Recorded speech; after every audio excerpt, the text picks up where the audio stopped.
নমস্কার বন্ধুরা, নমিতা রান্নাঘরে আপনাদের সকলকে স্বাগত জানাই। আজকে আমরা আপনাদের জন্য যে রেসিপিটি নিয়ে এসেছি সেটি হলো ঢেকুয়া। চলুন এবার আমরা দেখে নিই। দেখুন বন্ধুরা, আজকে রেসিপির জন্য যে যে উপকরণ লাগবে সেগুলো হলো, এখানে আমরা নিয়েছি ময়দা, সুজি, আটা, আখের গুড়, নারকেল কোড়া, আর এখানে আছে আমল দুধ। চলুন এবার আমরা দেখে নিই। দেখুন বন্ধুরা, সবার প্রথমে আমরা একটা আলাদা পাত্র নিয়ে নিয়েছি। এবার এর মধ্যে আমরা দিয়ে দেবো আটা,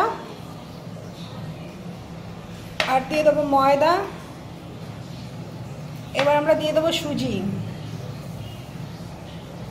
এবার দিয়ে দেবো নারকেল কোড়া, আর দিয়ে দেবো আখের গুড়।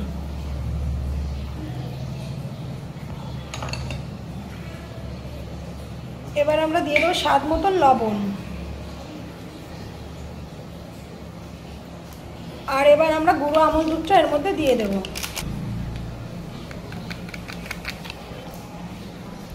এবার আমরা দিয়ে দেবো সামান্য পরিমাণে ঘি।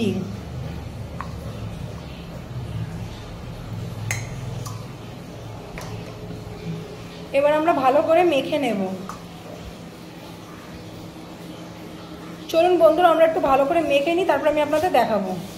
দেখুন বন্ধুরা, আমরা ভালো করে মেখে নিয়েছি। এবার এর মধ্যে সামান্য পরিমাণে জল দিয়ে আমরা আটার মতন করে এটাকে মেখে নেব। চলুন আমরা একটু আটার মতন করে মেখে নিই, তারপর আমি আপনাদের দেখাবো। দেখুন বন্ধুরা, আমরা ঢেকুয়াগুলো শেপ দিয়ে নিয়েছি। এবার আমরা সাদা তেলে ভেজে নেব। এবার আমরা ঢেকুয়াগুলো একটা একটা করে তেলে ছেড়ে দেব।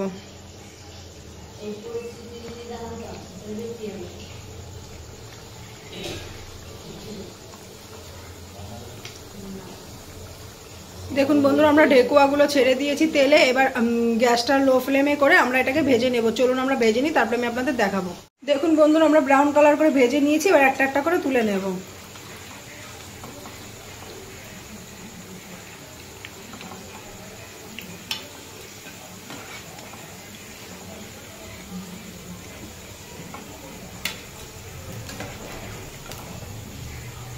দেখুন আমরা এগুলোকে তুলে নিলাম, ঢেকুয়াগুলোকে। এবার আমরা ঠিক বাকিগুলো একইভাবে ভেজে নেব। চলুন আমরা একইভাবে ভেজে নিই, তারপরে আমি আপনাদের দেখাবো। দেখুন বন্ধুরা, আজকের রেসিপিটি আমাদের রেডি হয়ে গেছে। যদি আপনাদের ভালো লেগে থাকে লাইক কমেন্ট শেয়ার করে দেবেন, এবং এরকম নতুন নতুন আরও ভিডিও পাওয়ার জন্য আমাদের চ্যানেলটিকে সাবস্ক্রাইব করে দেবেন। চলুন আজকের ভিডিওটি এখান থেকে শেষ করা যাক।